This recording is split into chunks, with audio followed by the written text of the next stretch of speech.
Envision a crumbling Colosseum under a stormy sky where once mighty legions march no more, replaced by silent streams of gold coins melting into digital code. Empires, those grand fortresses of steel and stone, have faded not with thunderous battles, with the quiet whisper of wealth money, weaving invisible chains across the globe, outlasting swords and borders. From Rome's debased denarii to today's trillion-dollar corporations, this is the story of how finance eclipsed force, turning conquest into capital and power into portfolios.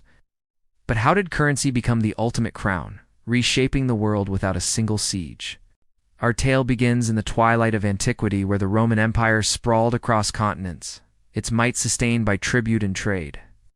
By the 3rd century, emperors like Diocletian faced mounting pressures, endless wars. Plagues and administrative bloat drained the treasury. To fund legions and lavish courts, they debased the currency, mixing silver with cheaper metals, inflating the money supply. What followed was chaos. Prices soared, trust eroded, and regional economies fragmented. As the empire splintered in 476, it wasn't barbarian hordes alone that toppled Rome. It was the failure of its fiscal foundations, where money's erosion mirrored the decay of centralized power.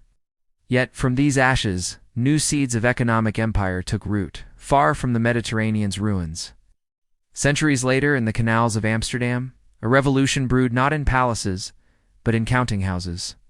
In 1602, the Dutch East India Company emerged as the world's first joint stock corporation. Its shares traded on the Amsterdam Stock Exchange, a radical innovation, allowing ordinary investors to fund global voyages. Backed by the Dutch Republic's naval prowess, the company amassed fortunes in spices, silks, and slaves, controlling trade routes from Indonesia to Africa. By the mid-17th century, it employed 50,000 people, commanded a private army larger than many nations, and paid dividends, averaging 18% annually. This wasn't mere commerce. It was empire by equity, where shareholders in tulip-rich Holland profited from distant dominions, blending capitalism with colonialism in a model that quietly supplanted feudal lords with financial lords. As Dutch influence waned amid wars with England, the torch passed across the Channel. In 1600, the British East India Company received its royal charter, mirroring the Dutch but scaling to unprecedented heights. By the 18th century, it governed vast swaths of India, extracting tea, cotton, and opium while enforcing monopolies with its own military. The Industrial Revolution amplified this shift. James Watt's steam engine in 1769 mechanized production, boosting Britain's output tenfold by 1850. Factories churned goods for global markets, funded by London's burgeoning banks and stock exchanges. The British Empire, at its 1920 peak, covering a quarter of the world's land, was less a military monolith than an economic engine, where pound sterling became the global reserve, backed by gold and guaranteed by gunboats.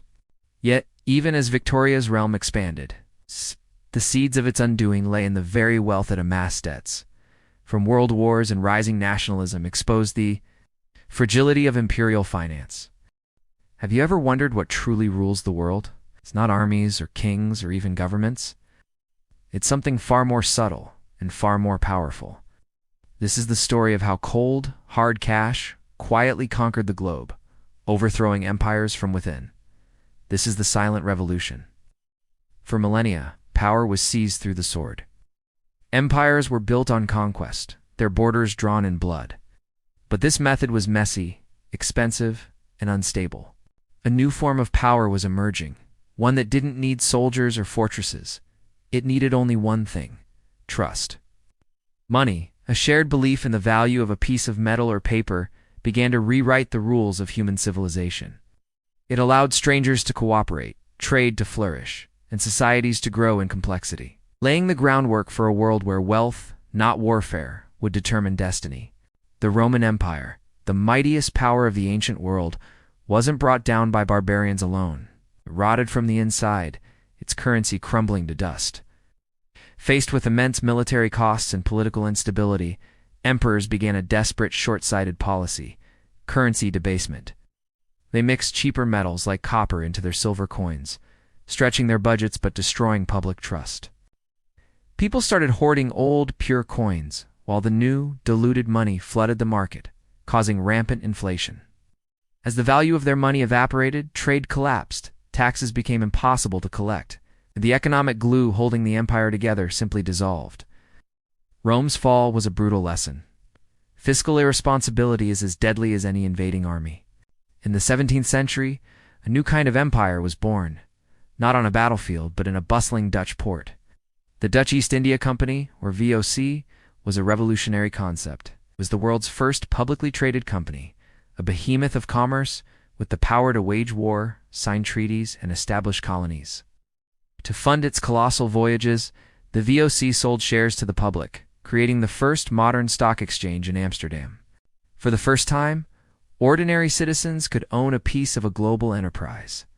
This wasn't just a business innovation. It was a fundamental shift in how power was structured and funded, creating a model that would reshape the world. The age of feudal lords, who held power through land and lineage, was coming to an end. A new aristocracy was rising, the shareholder. With the birth of the corporation, loyalty shifted from a king to a company's bottom line. Instead of swearing fealty to a monarch, investors pooled their capital, becoming the collective owners of vast commercial empires. This new model allowed for unprecedented scale and ambition. It distributed risk, mobilized vast sums of money, and created a permanent entity that could outlive any single individual. Power was no longer inherited by blood. It was bought and sold on the open market, marking the transition from a feudal world to a financial one. The British learned from the Dutch and perfected the model.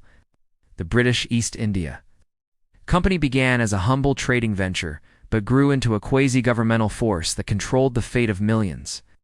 Armed with a royal charter, it established a monopoly on trade with the East, ruthlessly eliminating rivals and using its private armies to carve out a vast territory in India.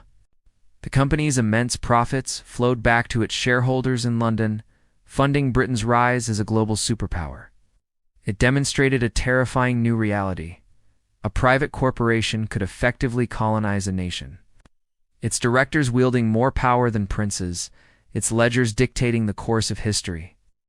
As profits from colonial ventures poured into London, they fueled another revolution, the Industrial Revolution. This was the moment money transformed from a tool of trade into the engine of creation. The mechanization of production, from textile mills to steam engines, required immense capital investment that only the burgeoning banking sector could provide. London's banks became the heart of this new industrial world, channeling the wealth of empire into factories and railways. This synergy created a powerful feedback loop. Industry generated unprecedented wealth, which further empowered the financial institutions, solidifying London's position as the undisputed financial capital of the planet.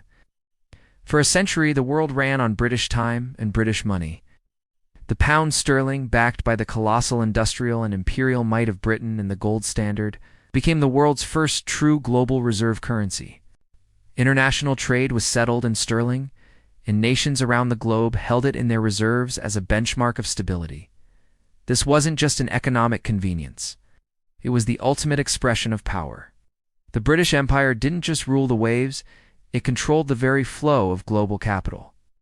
The sterling standard was the invisible throne upon which Britain's global dominance rested, an empire of finance more pervasive than any empire of territory. But empires built on finance are just as vulnerable as those built on force. The two world wars shattered the illusion of perpetual European dominance and exposed the deep financial fragility of the old imperial powers. The staggering cost of total war forced nations like Britain to borrow astronomical sums, primarily from the United States, and to abandon the gold standard. They liquidated their overseas assets and plunged themselves into a debt trap from which they would never fully recover. The wars acted as a great liquidation event, transferring wealth and power across the Atlantic. The age of European empires was over, bled dry on the battlefields and bankrupted by their own ambitions. Today, the crowns of old have been replaced. Our new empires are not nations with flags, but multinational corporations with market caps in the trillions. Companies like Apple, Amazon, and Google command resources that dwarf those of many countries.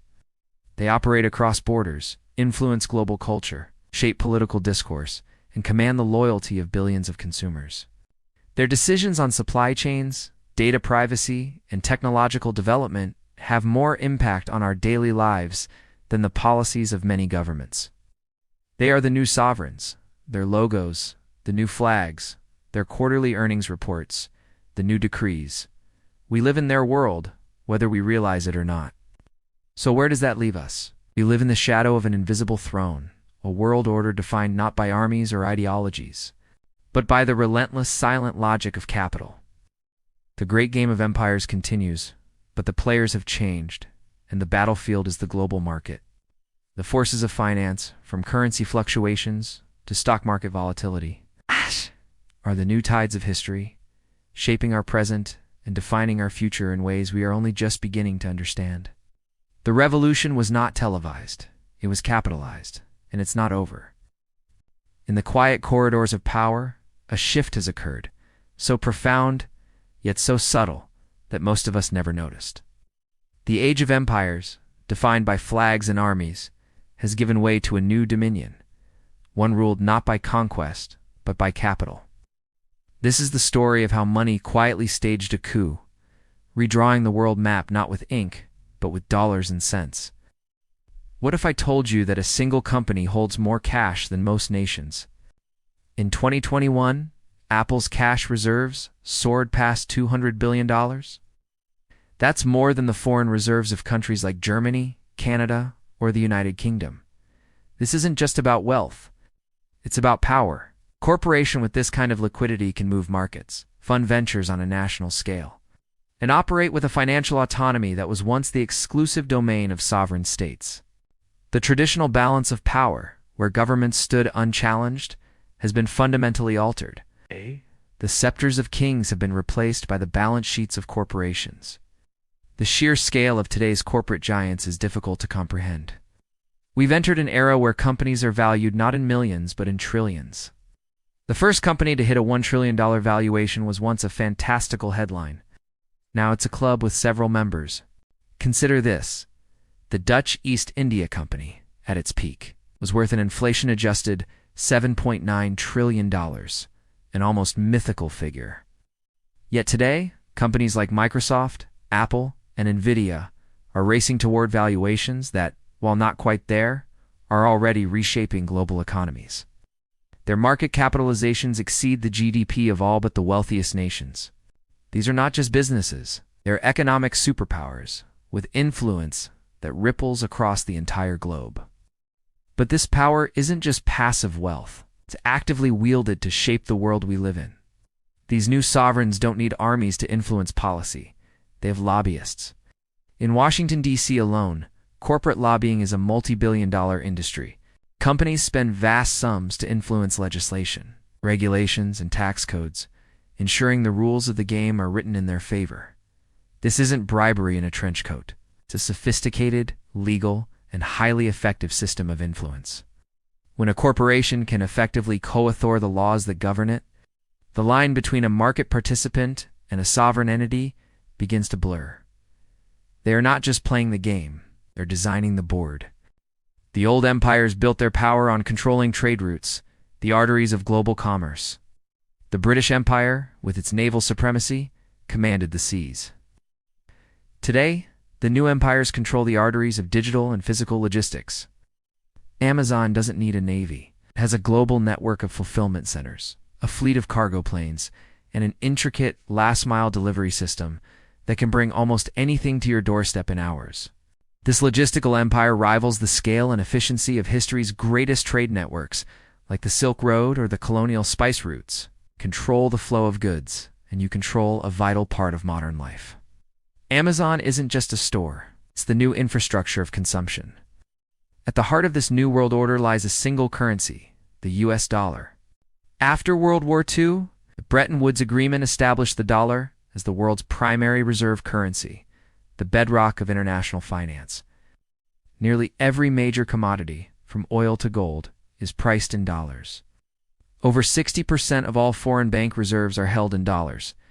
This gives the United States an unparalleled economic advantage, often called an exorbitant privilege. It can borrow more cheaply and wield immense financial influence. The dollar isn't just money, it's a system of control, a global standard that forces the world to play by America's financial rules. This dollar-centric system gives the United States a powerful weapon: financial sanctions. The ability to freeze assets and cut off access to the global financial system is the modern equivalent of a naval blockade. When Russia's central bank assets were frozen, it was a move that sent shockwaves through the global economy. This demonstrated that a nation's wealth, if held within the dollar system, is not entirely its own.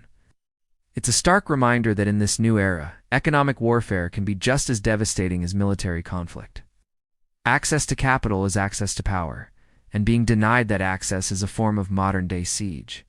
But every system has its vulnerabilities, and the empire of the dollar is no exception.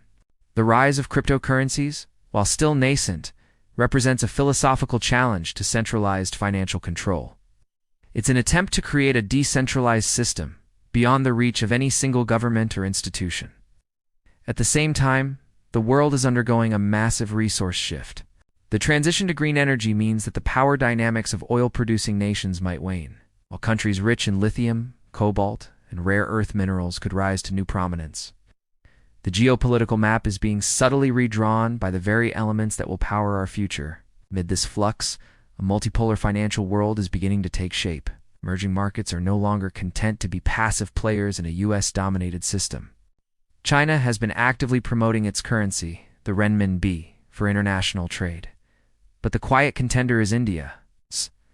With the world's fastest-growing major economy, a demographic dividend, and a burgeoning digital payment system, India is positioning itself as a new economic pole.